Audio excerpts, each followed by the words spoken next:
chocolate. Lagay natin sa plastic tapos taprank natin si Papa. Ayan siya, busy-han.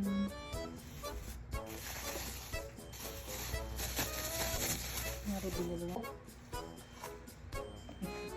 Pa, galing ako kaninang bumbero sa bayan. Hanggat nagpa-laboratory ako. Eh, dumaan ako sa may bumbero. May bago silang flavor ng siopaw. Kaya mura ko lang nabili. Tikman mo.